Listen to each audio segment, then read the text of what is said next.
Hallelujah. Purihin ang pangalan ng ating Panginoong Diyos na buhay.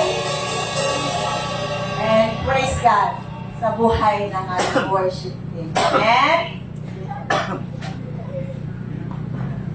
Kumusta po ang bawat isa? Nag-absent their ability prayer. Hallelujah.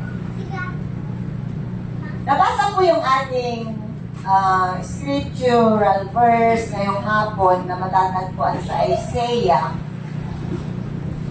chapter 6 verse 3 na ganito po ang kanyang sinasabi, Holy, holy, holy is the Lord Almighty. The whole earth is full of His glory. Amen. Purihin po ng ating Panginoong Diyos na buhay ng kanyang mga salita. Pinili ko po itong topic na ito dahil meron palang purpose ang bawat nilikha. Hindi lang po tayo na mga tao ang may purpose. Pati pala ang lahat ng nilikha ng ating Panginoon, meron silang kanya-kanyang purpose. Pero kukunin lang po natin yung isang purpose mamaya. Though, ang purpose nila ay para bigyan tayo ng pagkain, bigyan tayo ng lilim, bigyan tayo ng oxygen.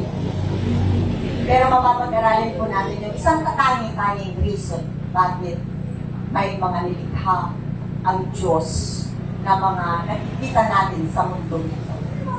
Katulad po nung isang awitin na favorite ko po nung ako ay bata pa, yung walang sino man ang nabubuhay para sa sarili lang. Sino pa po nakakalam? Amen? Walang sino man ang nabubuhay para sa sarili lang. I love that song. So let's dive into our studies this afternoon. May question po ako sa ating lahat. Hindi lang po sa mga mababaw pa ang kanilang pananampalataya, but also sa atin na mga tagasunod na ng ating Panginoong Jesucristo. Sino po sa inyo ang napatanong sa sarili ang tinatawag nilang $1 million question? Ang $1 million question na ito ay, totoo ba ang Diyos? Totoo ba ang Diyos? Alam niyo po, no baby Christian ako, by faith, dumaan tayo lang sa pagiging baby Christian. Nung hindi pa nagmamanifest sa buhay ko ang Holy Spirit, siguro dumaan tayo sa lahat na ito. Noong naniniwala po akong may Diyos, pero hindi po siya nararamdaman sa buhay ko. Meron po ba sa atin dito yung nakaka-experience ng mga bagay na ganito na pinagdaanan ng iba sa atin at pinagdaanan ko? Itong message na ito ay para sa iyo. Alam niyo po, nung panahon na I was already in church, dahil nasa Singapore na ako, wala akong mga absent sa mga pagsamba. Napatanong ako sa aking sarili, Lord, totoo ka nga ba? Bakit ko ba nasabi yun? Bakit ko ba natanong yun sa aking sarili? Kasi hindi ko siya nararamdaman. Pumapasok ako sa church, but I feel empty. Pumapasok ako sa church, pero wala akong naiintindihan.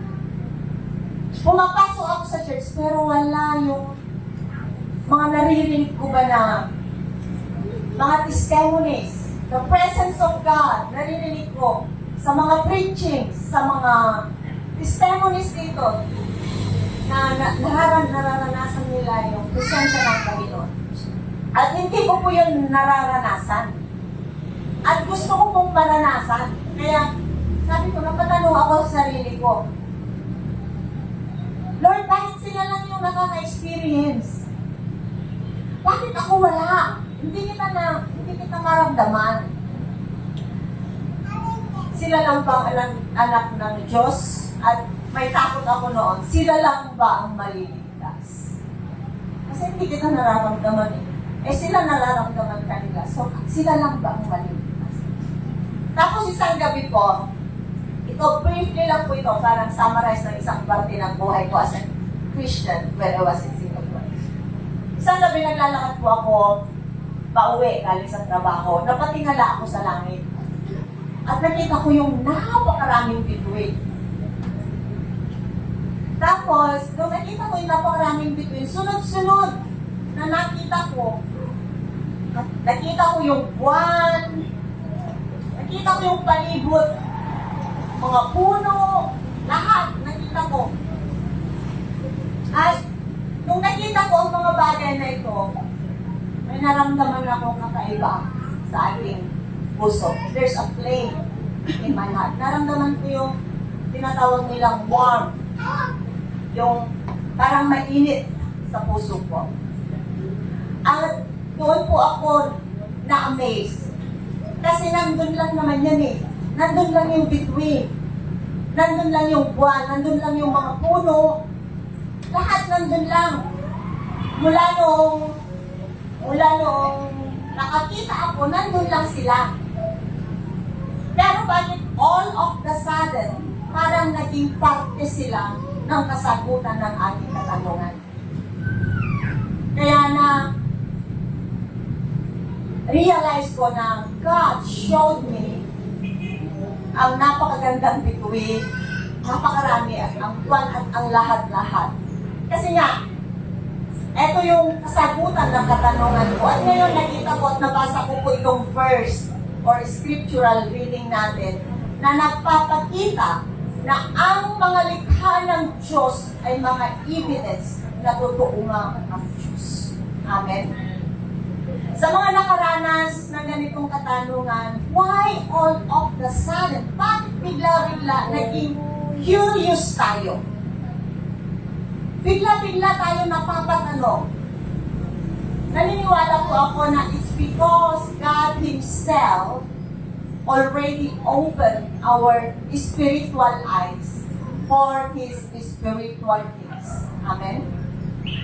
Kaya nag-umpisa na yung puso natin na manaliksik. Amen ba? In the Bible, it's called the beginning of wisdom. Ang pananaliksik ay beginning of wisdom. The knowledge of the Holy One is understanding. Kasi nagtatanong ka na tungkol sa isang Holy One. Nananaliksik ka na tungkol sa Diyos. Sino po yung napatanong sa inyo na totoo ba ang Diyos? Ito po ang sinambit ko dito na fear of the Lord. Sabi niya, the fear of the Lord is the beginning of wisdom. Ito po sinambit dito na fear of the Lord is not a fear na parang takot ka sa isang ahas. Ano ba yung fear? Takot, tama? Pag takot tayo, di ba lumalayo tayo? Takot ka eh. Katulad pag takot ka sa isang ahas, di ba lumalayo ka? Pero this fear, dito po, sa sinabi dito na the fear of the Lord, ito po ay yung you are beginning to draw near to God. Nag-uumpisa ka nang lumapit sa Panginoon, kaya ka na nagtatanong. You are beginning to be close to God. Amen po? At sa mga panahon po yan, every little detail ng mga nasa palibot ko nakikita ko. Nagiging very, tawag nila doon, kung sa anong kalala, meticulosa. Nakikita ko lahat-lahat sa palibot ko tulad po ng mga sizes ng mga puno, may malaki, may maliit. Yung mga dahon nila, magkakaiba ang mga sizes, pati mga bunga nila, magkakaiba ang lasa, magkakaiba ang kulay. Kasi mayroon pong hinog na bunga pero maasim. May matamis naman. So, naging palaisipan ito sa akin. Then unconsciously, Pag sinabi kong unconsciously, wala po sa isip ko, bigla kong nasambit yung Lord, totoo ka nga. Lord, totoo ka nga. Ito po yung napaka-konting parte ng experience ko po. The beginning of my journey as a believer of our Lord Jesus Christ. Actually, marami po akong mga experiences, pero summary lang po ito ng isang parte ng lakad ko as a believer of our Lord Jesus Christ. Meron po akong journal. Ito po, journal ko po ito. Ito, journal ko po ito. Dito po, nilalagay ko dito yung ating mga experiences, mga revelations. At dito po, sa aking journal, nakita ko dito yung naisulat ko na once you receive Jesus into your life, tandaan po natin, receive Jesus first into your life and experience the power in greatness of God. Pag na-receive natin ang Panginoon, sigurado, may experience natin ang greatness and power of God. And then, ma-experience natin ang kanyang healing. Na-experience po yan. Instant healing, provision, protection. Na-experience ko po lahat yan. And then, sabi dito, ang nausulat ko dito, once you receive Jesus into your life and experience the power and greatness of God and understood the mission of the Holy Spirit. Ano po ba ang mission ng Holy Spirit? Is to save. Everything comes naturally and you will never be the same again. Nung naintindihan ko po ang mission ng Holy Spirit is to save, then everything comes naturally. No stress, no effort, everything is freely given. Amen? And then in my part, there's no turning back. Mula po noon, I serve in the church at hindi pa po ako nag-stop hanggang po sa makarating ako ng Pilipinas. Yun po ang sarili kong experience and some part of my walk as Jesus believer. Naibahagi ko po itong aking experience dahil ang sinasabi po ng ating scripture reading ngayong hapon ay the whole creation from heaven above to earth below declare that there is God. Kung titingnan po natin ang kalangitan at ang kalupaan, pinapakita na merong Diyos. And the beauty of that creation declares His glory, declares His majesty, declares His power. Amen? Sa Tagalog, ang sabi po ay ang buong nilikha mula kalangitan hanggang kalupaan ay nagpapahayag na may Diyos. At ang ganda ng mga nilikha ay nagpapahayag ng kanyang kadakilaan, kapangyarihan at kaluwalhatian. Amen?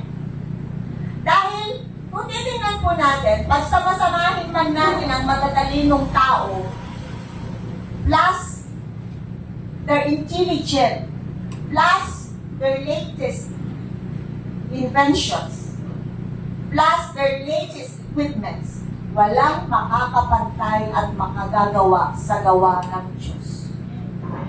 Amen po. Halimbawa po, ito po yung nakita ko kasi ito po yung napuntahan ko na. Yung Sierra Madre Mountain. Walang tao even with their latest technologies, pagsamasamahin man ng buong mundo ang kagalingan nila kung paano yung mga paggawa nila ng mga buildings or kahit na ano, mga artificial na mundo, walang makakabuo ng 1.4 million hectares na bulubundukin. Dahil yun po ang size ng Sierra Madre Mountain across Luzon. Sa Luzon lang po yun. 1.4 million na bundok. Gaano po yun kalaki? Meron bang taong makakagawa nun? Kundi ang ating Diyos lamang. Kaya, yung creation na in the beginning of the world, God created the heavens in the earth. at sunod-sunod niyang ginawa. So, God is real and God is true. Amen po? And then, ang dagat. Paano ba nabubuo ang waves? Dahil po sa lakas ng hangin sa kalagitnaan ng dagat, yung lakas ng force ng hangin na itutulang niya yung tubig at bumubuo siya ng bilog at yun po ang pumupunta sa pampang at yun ang nagiging waves. Ganun po kalakas ang hangin. So, and then ang mga tubig natin, may tubig alat, may tubig tabang, may tubig na matamis. Amen? Alam niyo po, sa Ilocos, sa bahay nila Ate Aidabel, nagpagawa po ang tiyal ko ng gripo. So, nagpagawa ng gripo. Nung nakuha na nila yung tubig, sinabi niya, laliman niyo pa. Andun na yung tubig, nakuha na yung tubig, na fresh water, yung naiinom natin. Sabi niya, laliman niyo pa para mas malinis. Nilaliman. Ang lumabas, tubig, alat. So, nakita niyo po yan, yung kanyang tubig na pwedeng inumin. Pero sa pinakailalim, tubig, alat. And then, sa mga favorite ng mga ladies. Ano ang favorite ng ladies? Kamadiyang mo? Flowers. Different sizes, different colors, different smells. Alam niyo po, pag pumunta ako sa resort, ibang lakas ng ulan. Nagbabasit ang liliit ng bulaklak ng alimbong. Alam niyo yung alimbong? Yung namumulaklak ng yelo na maraming bulaklak na maganda. O yung rodora. Ang lakas ng ulan. Pero yung bulaklak nandun lang. Hindi siya nasisira. Bakit? Because the rain comes in droplets. Hindi siya bigla, hindi droplets. Ganun po katalino ang ating Panginoon. Hindi niya basta ibinubuhos ng biglaan yung tubig galing sa clouds. Kundi, it down in droplets. Amen? So, kung titingnan po natin, can anybody do that if it's not God? Ang mga ating nabanggit ay iilan lang po sa likha ng Diyos na nagsasabi na totoo ang Diyos. Kaya nga sinabi na the whole earth, ang buong mundo, is full of His glory.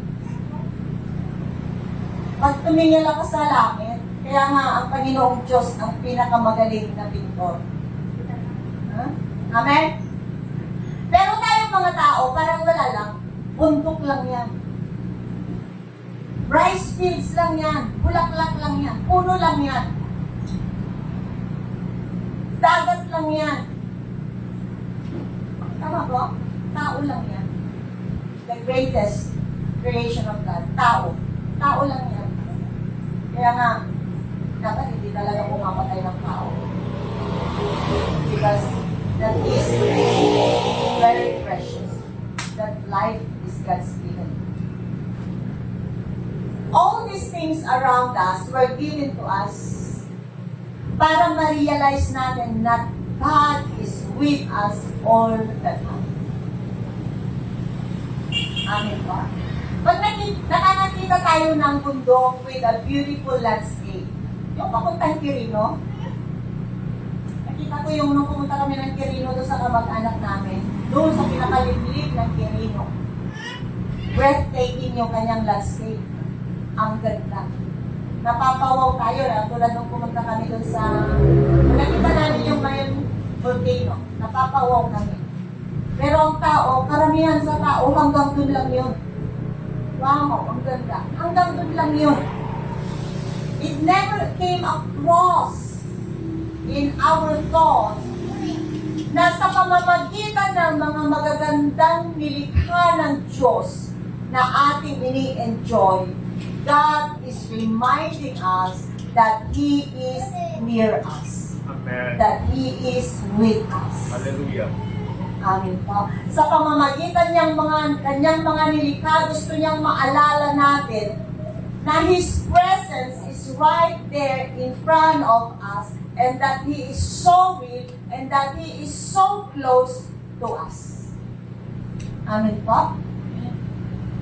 Ang mensahe po ng ating Diyos Ama, as we admire, konti lang po ito, the glory of His creation.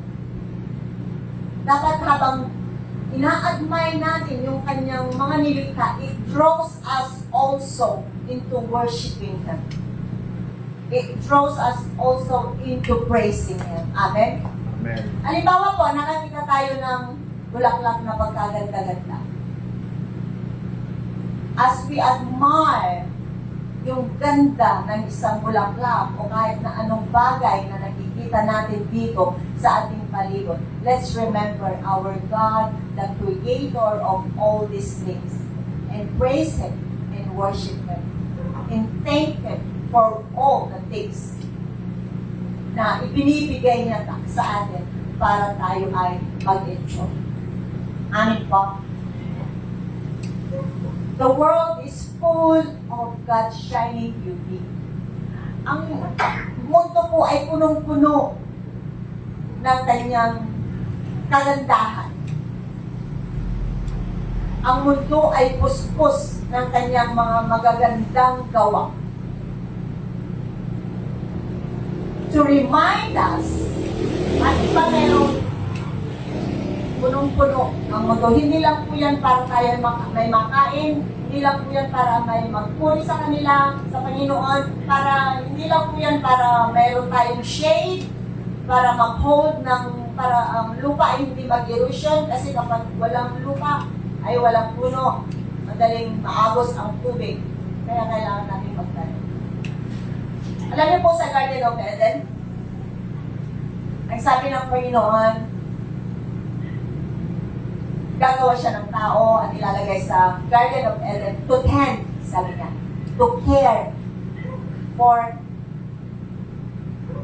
sa Garden of Eden, para alagaan niya ang Garden of Eden. And this is our garden. The world is our garden. Pero ang mga tao, inaalagaan pa ang garden na bigay ng Diyos. Basura dito, basura doon, sunog ng plastic dito, sunog ng goma doon. Kaya nasisira ang mundo natin.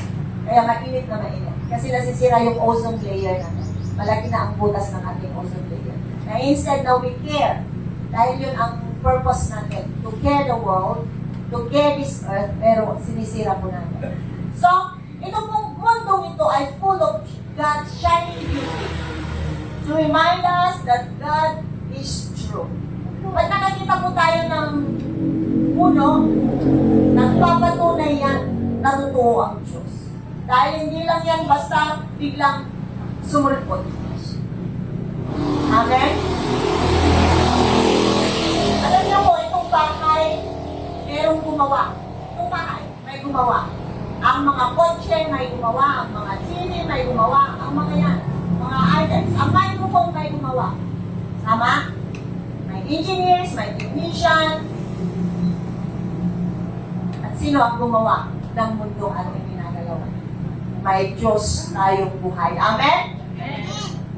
And God is real, and that God is for us and with us. Para po sa atin ang Panginoon at kasama natin siya. And that should draw us to worship Him.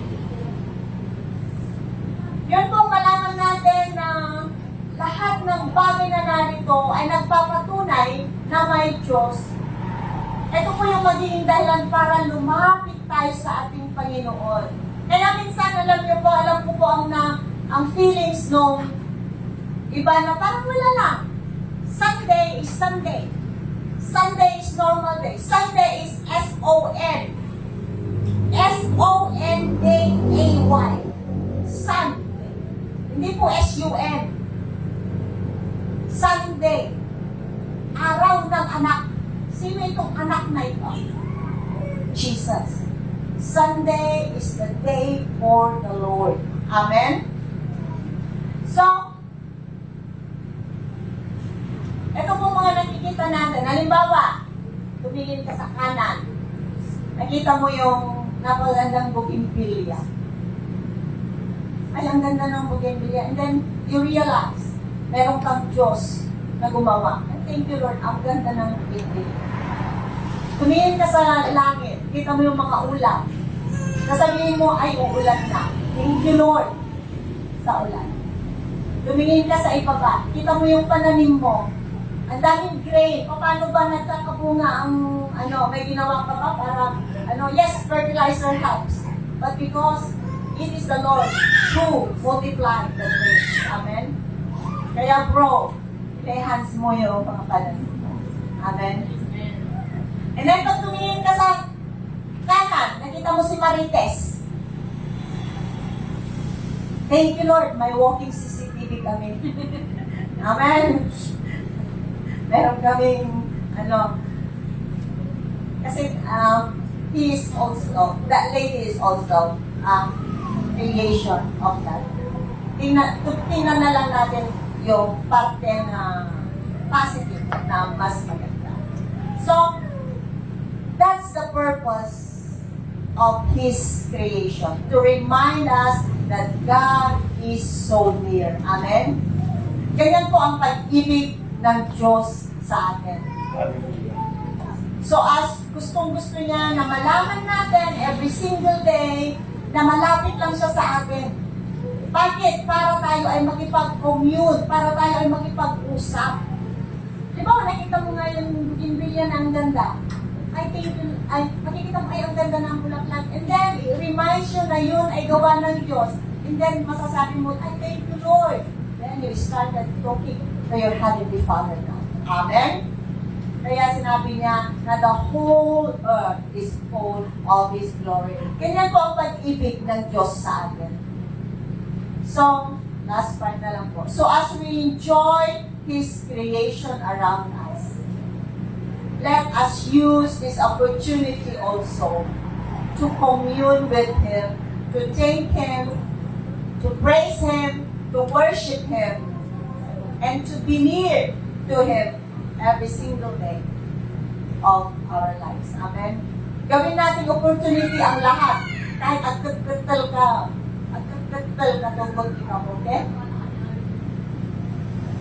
Gawing opportunity yun para magpasalamat sa Panginoon at para makipag-usap sa Panginoon. Amen? Kahit kung nagdidili ka lang ng halaman o nag-i-spray ka bro ng iyong mga pananim na palay, gawin mo oportunidad yun para magpasalamat at makipag-usap sa Diyos na lumikha sa atin. Amen po? Amen. So, let's enjoy His creation and His nearness in our heart. Amen po? Yung lang po at magandang hapon po sa atin lahat. Tumayo po tayo at kantayin po natin yung Holy Holy. Holy Holy. Hindi pala holy agad tayo. Of the heavens.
kapangyarihan.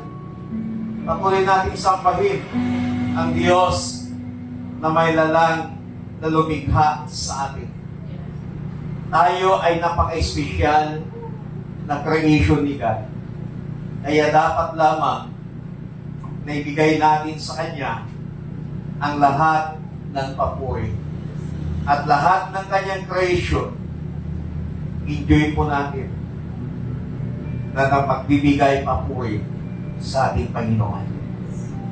Salamat dakilang Diyos sa hapon pong ito, sa inyong mga salita namin pong napakinggan.